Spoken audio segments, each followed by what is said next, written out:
¿Qué tal, estimados colegas, fiscalistas, abogados? Muy buenas noches. En una cápsula más en el fiscalnet.com, su servidor, contador Hugo Cejo.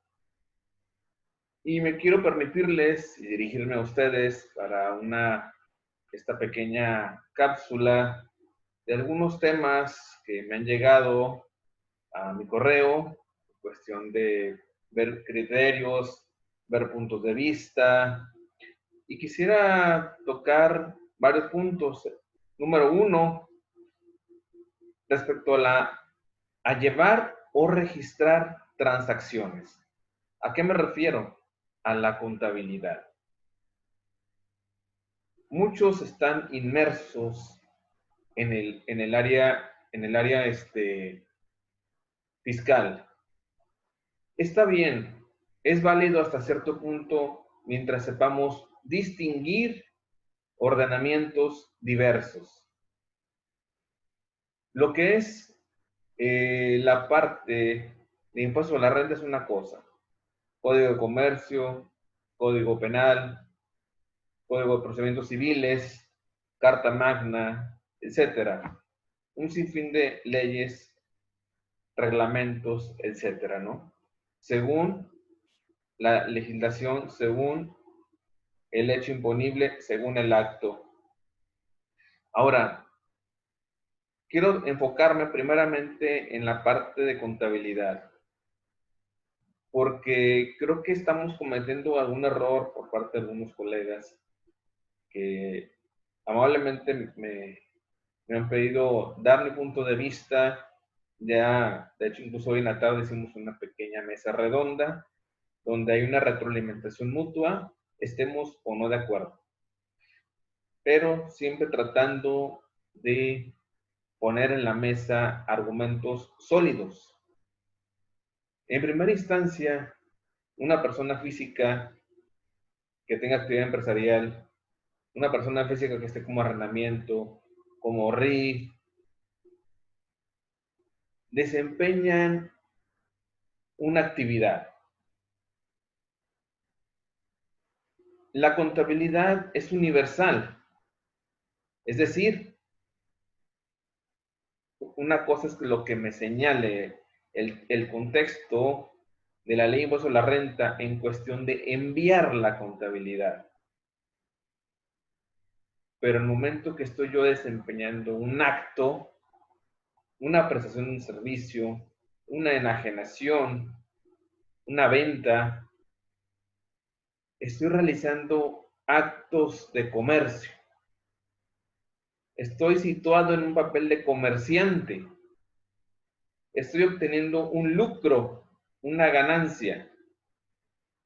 No podemos, bajo ningún espectro, señalar en forma atingente y desatendida que la contabilidad se fundamenta en el cuerpo de la ley de impuestos sobre la renta. Ese es un error, porque tenemos que atender a la naturaleza primaria, que son los postulados básicos de contabilidad. No podemos empezar de lo fiscal a lo contable o simplemente de lo fiscal y ahí quedarnos. La interpretación de las leyes no obedece únicamente o fluctúa en una sola ley. Tenemos que dejar de ser literales. Porque, y más a esas alturas del partido, es totalmente improcedente.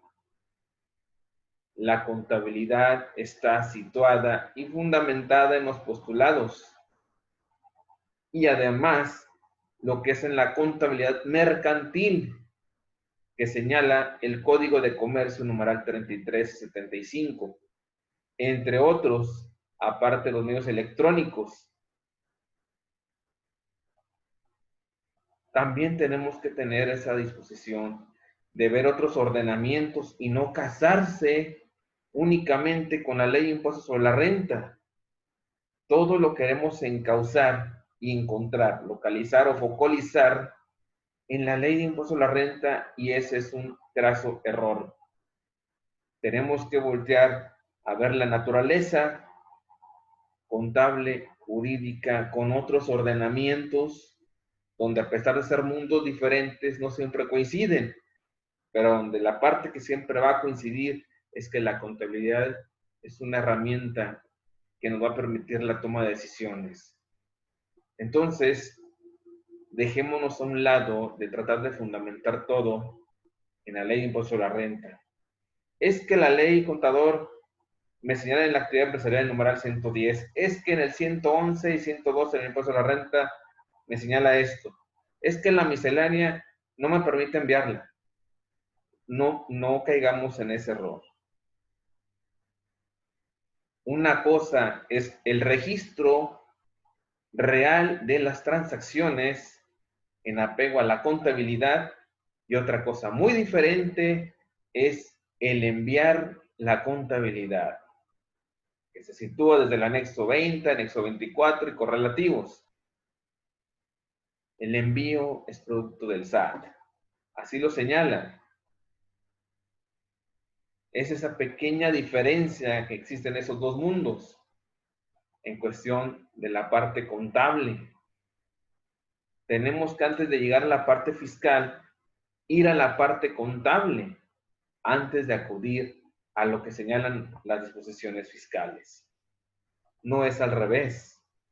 No caigamos en ese error. Por lo tanto, es imprescindible saber distinguir esos ordenamientos. Bajo esta tesitura, debemos atenuar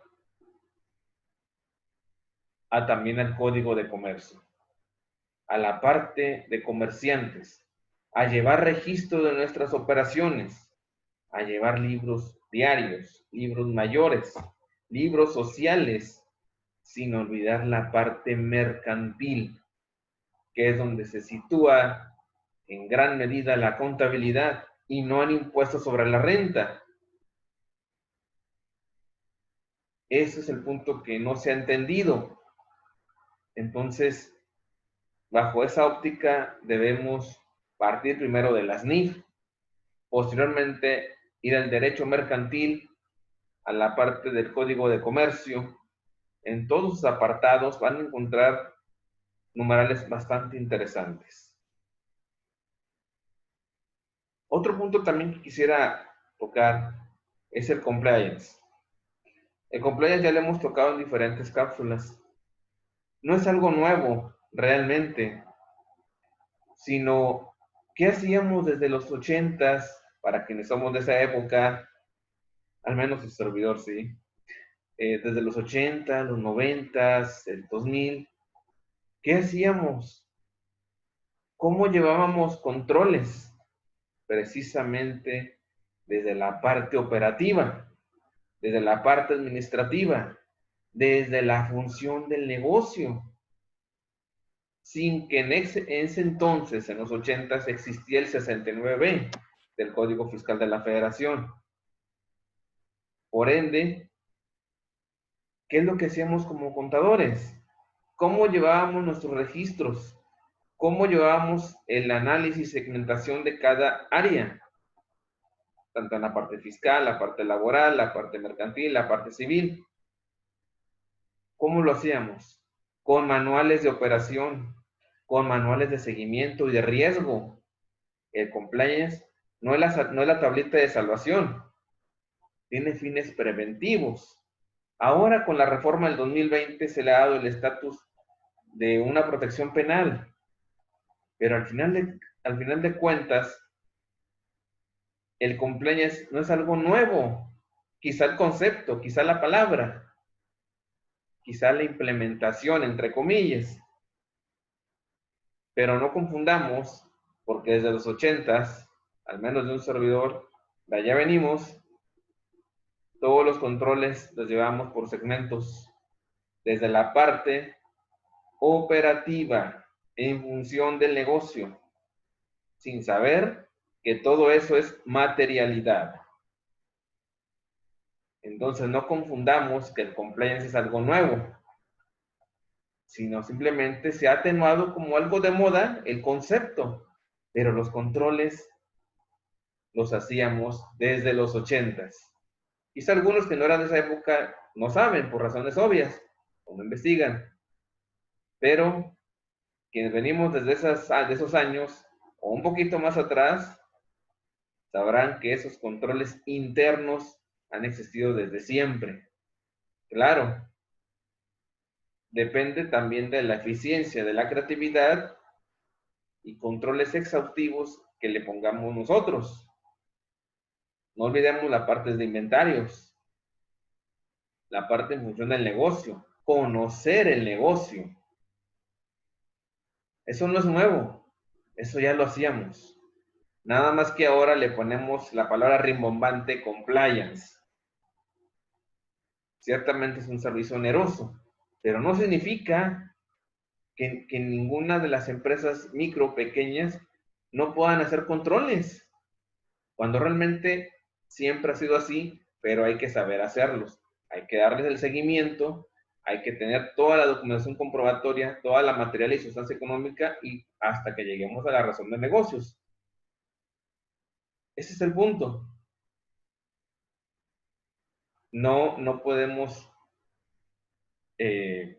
inventar conceptos que ya existían desde hace muchísimos años. Ese es por el lado del compliance.